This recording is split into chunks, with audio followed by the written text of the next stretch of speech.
એ દીકરીમાં સંસ્કારો આવે નાનેથી, અને એને ખબર ના પડતા એની માં એનામાં સંસ્કાર નાખી દેતી હતી. અટાણે તો how are you, wonder, beautiful, આવા શબ્દો આવી ગયા, હાય હેલો આવી ગયા. ક્યાં ઘૂસી ગયા આપણને ખબર નથી. કારણ કે એ આપણા વખતની વાત કરું છું, અટાણની વાત તો કેરા જેવી જ નહીં.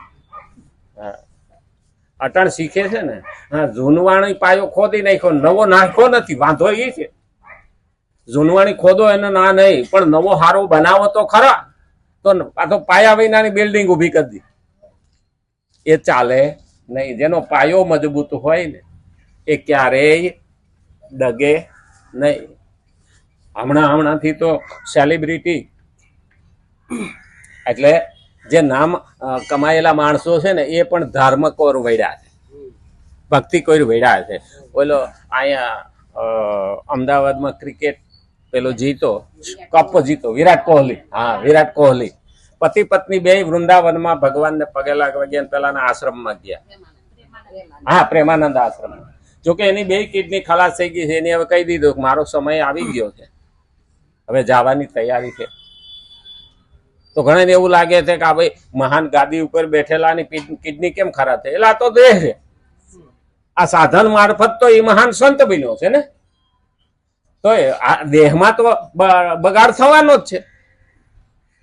નહીં તો કોઈ એવું કહેતા હોય કે એટલી બધી ભક્તિ કરતો હતો ને એટલા બધા શિષ્યો છે હોવા છતાં એની કિડની કેમ ખરાબ થઈ ગઈ, એને દર્દ ન. આપણે શું છે, આવી મૂર્ખામી વાતો અંદર ભરી લીધી છે. ભગવાન નામ લો, તમે બહુ લેતા હતા તો તમને કેમ આવું દર્દ થયું? અલા, દર્દ ને એને શું લેવા દેવા? આપણી સમજણ જ ત્યાં કાચી છે કે આપણે સનાતનને ઓળખી જ નથી શક્યા.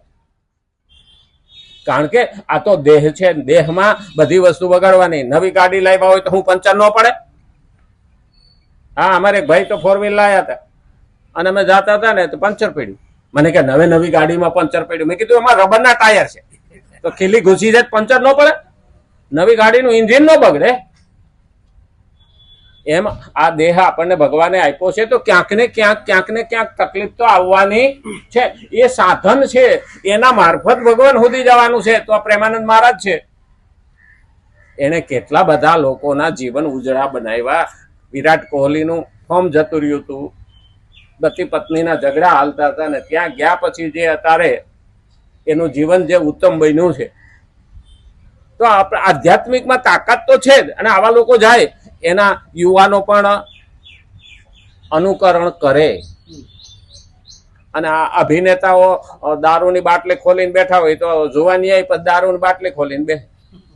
આપણા લોકોને દારૂને રસ્તે ચડાવવા વાળા આ બોલિવૂડ વાળા દરેક ફિલ્મમાં હાથમાં બાટલી લઈને ઓલો ગલીમાં ડોલતો નીકળે, અને ખરાબ વસ્તુ લોકો જલ્દી પકડે, એમાં દારૂડિયા વૈધા. અને હવે તો એવું કે છે કે દારૂ પીવો એ તો સ્ટેટસ છે. એલા, ટેસ્ટ નથી, તમે પતી જાઓ. હા, દુશ્મનને ગોળીએ મારવો એના કરતા વ્યસને મારી નાખો, એની ભાઈબંધી કરીને વ્યસને ચડાવી દે તો એની પેઢી સાફ થઈ જાય. મેં એક જગ્યાએ જોયું હતું કે માણસ કરોડપતિ હતો અને 2 દીકરા. અમે મેહાણા જિલ્લામાં એક ગામમાં ગયા હતા, 2 દીકરા. અને મેહાણામાં તો એની શ્રોફ હાલતી, પણ એ એટલો બધો તાકાતવાળો માણસ, વગવાળો માણસ, એના સામે કોઈ તાત્કાલિક સામે બત ભરી શકે નહીં, વિરોધ કરી શકે નહીં. એના 2 છોકરાને વ્યસને ચડાવી દીધા. એક ઓલી ખાંસીની બાટલી આવે એને પીવાનું, રોજની 10 પી જતો. અમે જેને અડધી ચમચી દવા પીવાનું કહેતો, એ રોજ દિવસમાં 10 બાટલી પી જતો. એવું વ્યસન થઈ ગયું નશો કરવા હાટો. અને એક દારૂને રવાડે ચડાવી દીધું. બધા ભાઈબંધો આજુબાજુ ભેગા થઈ, 2 પતી ગયા. હવે રૂપિયા શું કામ ના? વાહે કોઈ વધ્યું નહીં. માણસ કે નહીં કે દુશ્મનાવટ વાળવી હોય તો તાત્કાલિક ગોળી મારીને ન મારો, ધીમે ધીમે એને પતાવી દો. એટલે વ્યસન આપણને ખતમ કરે છે, આ દેહ ખતમ કરે. એને કરતા ભક્તિનું વ્યસન કરીએ તો દેહ તો ખતમ થવાનો જ છે, પણ એ સારી જગ્યાએ જવાનો છે અને લાંબા સમય સુધી જવાનો છે. સંતો પણ આ રીતે પોતાના આત્માનું કલ્યાણ કરવા માટે થઈ અને એટલી બધી એની આધ્યાત્મિક ભક્તિ કરી કે પોતે સંત થઈ ગયા અને બીજા એની પાસે જ્ઞાન લેવા માંડ્યા. પ્રેમાનંદ મહારાજ તો બહુ પ્રખ્યાત છે. પણ આપણે જઈએ ને એટલે કે અમને તો કરોડપતિ બનાવી દો. પ્રેમાનંદ મહારાજ કેમ ત્યાં બેંક લઈને બેઠા હોય, ખારું લે 4 કરોડ લેતો હતા. અરે કલ્યાણ કરવાનું છે ને, આત્માનું કલ્યાણ થાય તો આવનારી પેઢીનું કલ્યાણ થાય અને જનારી પેઢીનું પણ કલ્યાણ થાય. જેના કુટુંબમાં ભક્ત પાયકો ને એની 72 પેઢી તરી ગઈ, પિતૃઓ તરી ગયા અને આવનારી પેઢીનું કલ્યાણ થઈ. આ ઋષિઓએ, આપણા વડવાઓએ જે પુણ્ય કર્યા ને એના હિસાબે આ ભારત ટકી રહ્યું. નહીં તો અટાણે કરવા વાળાથી ટકે એવું મને નથી લાગતું. આ તો આપણા વડવાઓના પુણ્યને કારણે. અને ઘણા એવું કે છે એક્સિડન્ટ થાય ને તો ખબર લેવા આવે લોકો, ખબર પડે આપણા હગાવાલા તો શું કે ગઈઢાન પૂઈને આડા આવ્યા બચી ગયા. હો, ગઈઢાના પૂઈને આડા આવ્યા બચી ગયા, વાંધો આવ્યો નહીં. ગાડી ભૂકો થઈ ગઈ પણ કે વાંધો આવ્યો નહીં. તો ભાઈ સિક્કાની બીજી બાજુ જુઓ, પતિ જાહો તો ગઈઢાના પાપા આડા આવે, આવે કે ના આવે? બે બાજુ જોવાની, સિક્કાની બે બાજુ જોવાની. જો ગઈઢાના પૂઈને આડા આવતા હોય તો બાણા બચી જતો હોય, તો ગઈઢાના પાપ આડા આવે તો પતી જતો હોય. એટલે યાદ રાખવાનું, આપણે પાપ કરતા પહેલા આપણી પ્રજાને ન ભોગવવું પડે. કારણ કે વાહે બાપો બાવળ વાવતો જાય તો છોકરાઓને કાંટા વાગે, અને બાપો આંબા વાવતો જાય ને તો વાહે કેરીઓ ખાવા મળે. કરવું ને તો આ મહત્વનું કરવાનું. કારણ કે અહીંયા શાસ્ત્ર એ જ કે છે. અને એટલે કીધું સંસારનું કાર્ય કરતી વખતે તક ન મળવાથી સ્ફૂર્ણાઓ દબાયેલી રહી, અને સંસારનું કાર્ય છોડતા તક મળવાથી જૂના સંસ્કારો સ્ફૂર્ણાઓના રૂપમાં બહાર નીકળવા લાગે છે. આજે આપણે કહીએ ને સંસ્કાર, સંસ્કાર એટલે શું? જે કામ કરતા હોય ને એની અહીંયા છાપ પડી જાય, એને આપણે કહીએ સંસ્કાર. જે ઘરમાં જેવું થતું હોય ને એવો બાળકની અંદર છાપ પડે. ઘરમાં રોજ ગાળો બહાટી બોલતી હોય ને તો બાળક નાનેથી ગાળો બોલતા શીખે. કારણ કે એ સંસ્કારો પછી ગયા જન્મમાં જેવા આપણે કર્મ કર્યા ને એના સંસ્કારો આપણા ભેગા આવ્યા. આ પછી જ્યારે ગર્ભમાં હોય અને જે એની માએ અનુભવ્યું એ બાળકમાં પડે. અને એટલે જ કીધું એ સંસ્કારો અહીંયા પડેલી છાપ છે, અને એ બહાર આવ્યા વિના રહેતી નથી. એક 35 વર્ષની બેનને પેલું પેલા આવ્યો તો એક કિસ્સો કે કલમાં બોલવા માંડી, એટલે બધા ગભરાઈ ગયા કે આને કંઈક વળગાળ થયો છે, આને કંઈક વળગાળ થયો છે કે એટલે કે આ બધો પેલી કુરાનના કલમાં બોલે છે. કોઈ વળી કહે છે કે જન વળી ગયું, કોઈ કહે કે આવું છે.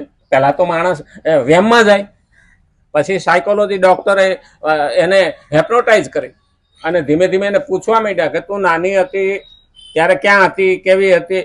તો એને કીધું કે અમે જ્યાં રહેતા હતા ત્યાં બાજુમાં મુસલમાન રહેતા હતા, હું 5 વર્ષની હતી ત્યારે ત્યાં ફરમમાં જાતી, એના છોકરાને એ કુરાનનું શીખડાવતા, એમાંથી મને પણ આ બધું મોઢે રહી ગયું. ત્યાંથી હું મોટી થતી થતી ભણવા ગઈ ને આમ કર્યું, નોકરી કરીને આવું કર્યું તે. હવે એ બહાર આવ્યું ત્યારે આ લોકોએ બધું લખી લીધું અને પછી એના માવતરને કીધું તો કે હા અમે અહીંયા રહેતા હતા, ત્યાં બાજુમાં મુસલમાન રહેતા હતા, આ છોકરી ત્યાં રમતી. મતલબ કે એ અંદર પડેલું હતું એ સ્ફૂર્ણા પાછી બહાર આવી, જનબન વળગો નહીં. કારણ આપણી અંદર પડેલું ત્યારે બહાર આવશે, એનું ડ્રો આઉટ અંગ્રેજીમાં કહે ને બહાર લાવવું. આ શિક્ષકો શું કરે છે? આપણી અંદર પડેલું બહાર કાઢે છે. સ્કૂલમાં જાય ને તે ડ્રો આઉટ, અંદર પડેલાને બહાર લાવવાનું કામ કરે. અને બહાર લાવવામાં તો ઘણું બધું બીજું આવે હો. આપણે ગામડામાં ન ઓલું મીંદડી નાખતા કુવામાં, હા પાણી ભરવા ગયા હોય ને શીસણીયું દોયડું મુકાઈ ગયું હોય તો અંદર જાય. હવે કે આનું દેગડું અંદર જતું રહ્યું છે તો પછી ઓલું આંગા વાળું શું એને એન્કર કે ને, હા કોઈ બલાડું કે કોઈ મીંદડી કે, હા અને પછી કુવા નાખે તો 2-3 દેગડા બીજા નું આવે આવે ને એમાં આપણે અંદરથી બીજું 2-3 આવે. આ તો કુવો છે, આમાં 2-3 બીજું આવવાનું, પણ એનાથી ગભરાવાનું નહીં, બીજાને કાયમ લાગશે. અને એટલે કીધું છે કારણ કે એ છે કે સંસારનું કાર્ય કરતી વખતે તક ન મળવાથી સ્ફૂર્ણા દબાયેલી રહેશે, અને સંસારનું કાર્ય છોડતા તક મળવાથી જૂના સંસ્કારો સ્ફૂર્ણાઓના રૂપમાં બહાર નીકળવા લાગે. આથી સાધકે આ સારી કે ખરાબ સ્ફૂર્ણાઓનો પણ રાગ દ્વેષ ન કરવો જોઈએ. એનાથી ગભરાવાની જરૂર નથી, એને વળગવાની જરૂર નથી. આવશે, આવીને વહી જાહે, એ તો બેસ્યો એટલે થોડો સમય આવશે પછી વહી જાય. બલકે સાવધાનીપૂર્વક તેમની ઉપેક્ષા કરતા રહીને પોતે તટસ્થ રહેવું જોઈએ. એની અપેક્ષા કરવાની, આવી છે જતી રહે, એને વળગવાની જરૂર નથી, ઉપેક્ષા કરો. ઘણી